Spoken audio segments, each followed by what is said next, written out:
चलो आइए और अधिक सीखें। यहाँ 2 प्रकार के बीज दिए गए हैं। आप इनके पौधे की जड़ों और पत्तियों के सिरा विन्यास में क्या अंतर पाते हैं? गेहूं और राजमा। गेहूं क्या है?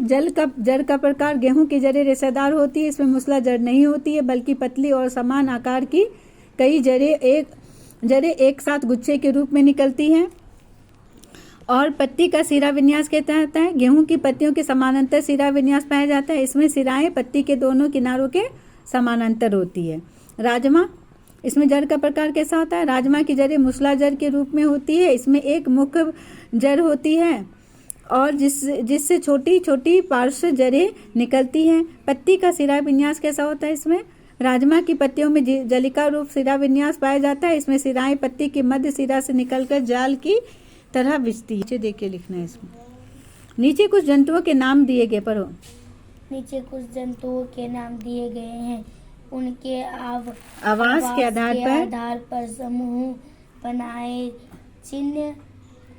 चिन्हांकित खंड क में जलीय जंतुओं और चिन्हांकित खंड ख में थलीय जंतुओं के नाम लिखिए। खंड ग में दोनों आवासों में रहने वाले जंतुओं के, है ना। जैसे इसमें क्या क्या बोल रहे हैं? घोड़ा। हाँ, जैसे स्थल पर रहने वाले, जल में रहने वाले और उभयचर, जो पानी और जल दोनों में रहते हैं। घोड़ा कहाँ रहता है? घोड़ा स्थलीय हो गया। डॉल्फिन जलीय। मेढक उभयचर, दोनों जगह रहता है मेढक, है ना। भेड़ स्थलीय। मगरमच्छ उभयचर, पानी और जमीन दोनों पर रहते। गिलहरी स्थल पर। व्हेल जलीय। केचुआ जलीय और उभयचर हो जाएगा ये केचुआ। कबूतर स्थलीय। कछुआ उभयचर। इस चित्र में दिए गए 3 है ना खंड, जलीय डॉल्फिन हो गया, मेढक मगरमच्छ। मनु की माँ एक शाक वाटिका किचन गार्डन है। एक दिन वह मिट्टी से मूली उखाड़ रही थी। उन्होंने मनु को बताया कि मूली एक प्रकार का जड़ है। हम लोग क्या खाते हैं? मूली जड़ खाते हैं। एक मूली को सावधानी पूर्वक देखें और लिखिए कि वह किस प्रकार की जड़ है। मूली के पौधे की पत्तियों का आपको किस प्रकार की सिरा विन्यास दिखाई देगा? मूली का जड़ मूसला जड़ वाली सब्जी का एक उदाहरण है। कौन सा जड़ होता है इसमें? मूसला जड़। विशेष रूप से यह एक प्रकार की मूल जड़ है। मूल जड़ों में विशेषता एक एकल मोटी प्राथमिक जड़ होती है जो मिट्टी की गहराई तक बढ़ती है। मूली के पौधों की पत्तियां जालीदार सिरा विन्यास प्रदर्शित होती है ना, जालीदार होती है। थोड़ा थोड़ा उसमें हल्का हल्का जाली जैसा रहता है। जहाँ मुख्य सिरा से कई छोटी छोटी सिराएं निकलती है। यह सिरा विन्यास द्विबीज पत्री और पौधों में पाया जाता है, जो पौधे के लिए पोषक तत्वों और पानी के संरक्षण में सहायक होते हैं। नेक्स्ट, चलो आगे। पाठ। नीचे दिए गए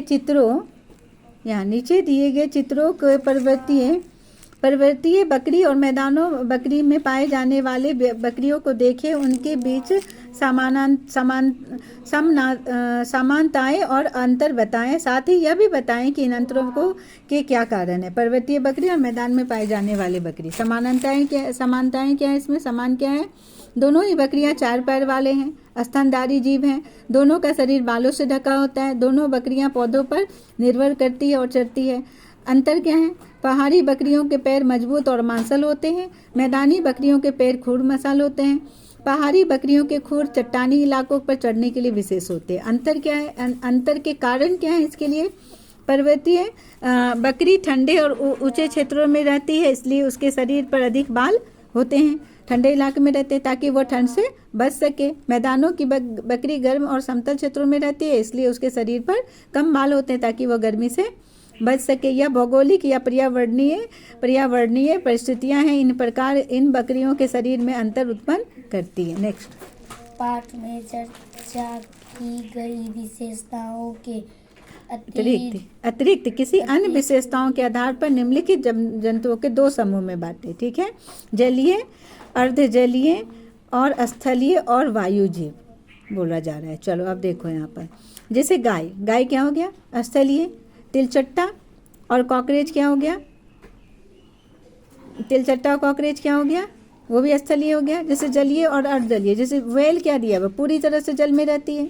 मछली पूरी तरह से जल में रहती है। कछुआ अर्धजलीय हो गया, जल और भूमि दोनों पर रहते हैं। स्थलीय और वायुजल। गाय स्थलीय भूमि पर रहते, तिलचट्टा कॉकरोच स्थलीय भूमि पर रहते, कबूतर वायु जीव हैं, हवा में आकाश में उड़ते हैं लेकिन भूमि पर भी रहते हैं। चमगादड़ वायु जीव है, उड़ने में सक्षम है लेकिन दोनों गुफाओं पैरों में भी रहते हैं। टिड्डा स्थलीय है, भूमि पर रहते हैं। छिपकली स्थलीय है और भूमि पर रहते हैं। नेक्स्ट, जनसंख्या के बढ़ने और मनुष्यों द्वारा अधिक सुविधाजनक जीवन की चाह में विभिन्न आवश्यकताओं की पूर्ति के लिए वनों की कटाई की जा रही है। यह हमारे आसपास के परिवेश को कैसे प्रभावित कर सकता है? आपके विचार से हम इस चुनौतियों का निदान कैसे कर सकते हैं? वनों की कटाई का हमारे परिवेश में पर कई नकारात्मक प्रभाव पड़ते हैं। जलवायु परिवर्तन, वनों की कटाई से कार्बन डाइऑक्साइड की मात्रा बढ़ जाएगी और उससे ग्लोबल वार्मिंग जलवायु परिवर्तन होते हैं। जैसे जैव विविधता की हानि, वह वन अनेक वनस्पतियों और जीवों को आवास है। वनों की कटाई से इन प्रजातियों के आवास नष्ट हो जाते हैं जिससे कई प्रजातियां विलुप्त के कगार पर पहुंच जाती है।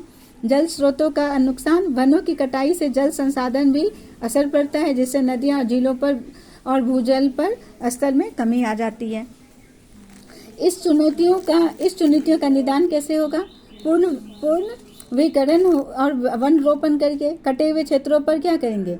फिर से पेड़ लगा देंगे और नए वन क्षेत्रों का सृजन करना चाहिए। संविधान और नीतियां, वनों की कटाई को नियंत्रण करने के लिए कठोर कानून बनाए जाने चाहिए, उनका सख्ती से पालन करना चाहिए। सार्वजनिक जागरूकता, जनता के वनों के महत्व के बारे में शिक्षित करना और टिकाऊ उत्पादों के उपयोग को बढ़ावा देना है।